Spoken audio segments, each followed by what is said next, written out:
Todo lo que necesitas saber. Imagina un libro titulado Manual para saber cómo vivir. ¿Cuántas páginas crees que podría tener? La verdad es que no tendría que ser muy extenso, porque para saber vivir no importa tanto la cantidad de información que poseemos, sino su calidad. A esta conclusión llegó el escritor Robert Fulghum. Durante años intentó escribir un resumen de las reglas más importantes en la vida, pero la lista tenía un problema, y es que era muy larga, y por más que le recortaba, pues seguía siendo larga, hasta que un día aprendió algo cuando de pronto se le ocurrió echar a su viejo automóvil gasolina de la más costosa. El experimento no pudo ser peor. Acostumbrado a cómo estaba aquella gasolina barata, el viejo cacharro parecía sufrir un ataque de epilepsia cada vez que Robert intentaba echarlo a andar. Por sobre todo, le solía dar el ataque en las intersecciones y cuando iba en bajada. Si durante tantos años había funcionado bien con aquella gasolina conocida, se preguntaba Robert, ¿por qué tuve que echarle una gasolina desconocida? Cuando Robert reflexionó sobre lo que le había sucedido a su cacharro, a su autito, se acordó de su famosa lista.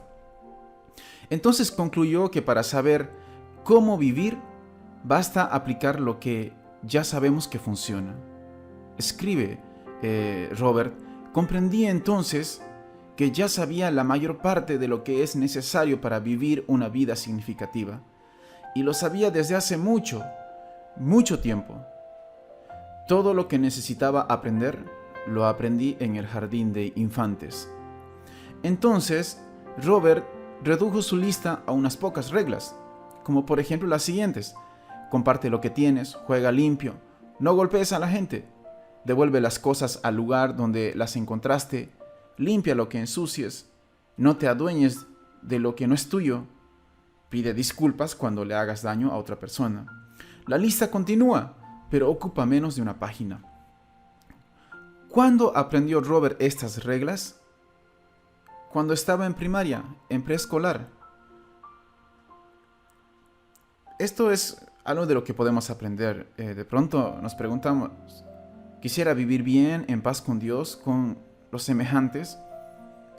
Bueno, sería como nos dice Robert, no tienes que reinventar la rueda ni el agua tibia, sencillamente haz lo que ya sabes, lo que tus padres y maestros te enseñaron desde que estabas en la primaria. Dios nos creó para vivir de acuerdo a los principios de su palabra. No intentemos funcionar con combustible equivocado. Esto nos ayuda a comprender un poco el pasaje de hoy, que es Deuteronomio capítulo 8, verso 1 al 3.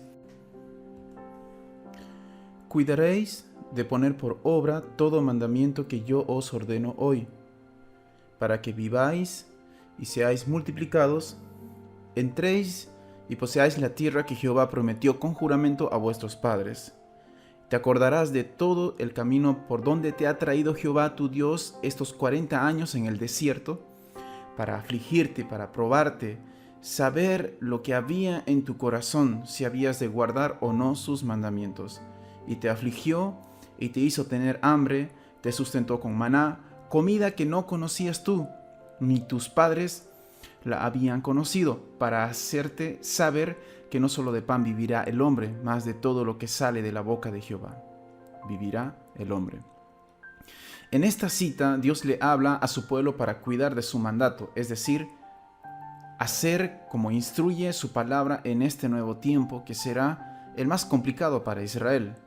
Qué interesante es ver que el verdadero peligro de Israel no estaba en la aflicción, ni en la necesidad, ni en el desierto, sino en la provisión, en la abundancia, que en tiempos de bonanza es donde el pueblo no debía olvidar la palabra de Dios. Este pasaje nos recuerda a Jesús cuando confronta a Satanás en el desierto. En Mateo 4:4 dice, y respondió y dijo, no solo de pan vivirá el hombre, sino de toda palabra que sale de la boca de Dios. El mensaje de este pasaje es que no podemos sobrevivir sin la diaria palabra de Dios. El hecho de que se establezca un paralelo con el maná que sirvió de alimento a Israel en el desierto, versículo 3, y sustentó con maná. pone en evidencia que el creyente debe procurar una porción regular de la palabra de Dios y alimentarse de ella cada día. Esto no es una obligación, sino un asunto de ir en pos del Señor y anhelar de ser su discípulo. Sin embargo, que nadie suponga que se puede sobrevivir espiritualmente sin alimentarse de la palabra de Dios. En 1 Pedro 2:2, la palabra declara que esto es tan especial para el creyente como la leche para un infante. Dice: desead como niños recién nacidos la leche espiritual no adulterada, para que por ella crezcáis para salvación. Pero así como resulta imperativo para que aceptemos su palabra a nuestra supervivencia, también debemos reconocer que Dios la ha provisto de dulzura a fin de que sea fuente de regocijo en nuestras vidas. Regreso a la pregunta inicial. ¿Queremos vivir bien, en paz con Dios y con nuestros semejantes? Como lo mencionamos, no tenemos que reinventar la rueda ni el agua tibia, sencillamente hacer lo que ya sabemos. Lo que el Espíritu Santo nos enseñó, enseña y lo seguirá haciendo. Dios nos creó para vivir de acuerdo a los principios de su palabra. En Isaías 43:7 dice que Él nos creó, nos formó y nos hizo para su gloria. No intentemos funcionar con combustible equivocado, es decir, no a nuestra manera, no con mis fuerzas, sino con la luz y la dulzura de su palabra. Quisiera que en este momento, en el lugar donde escuchas este audio, invitarte a que tomes un minuto o dos, ahí en tu pieza, cocina, sala, o tal vez si saliste a la calle por algún motivo, y puedas hablar con papá en este momento agradeciéndole por sus dulces palabras, la lámpara que guía tu caminar. Mira, escucha esto, que te sacó de la esclavitud, te sostuvo durante el desierto y te llevó al lugar de promesa. Toma este tiempo, este minuto, estos 2 o 5 minutos y haz una oración con el Señor personal. Amén. Es tiempo de tu oración personal. Dios te bendiga.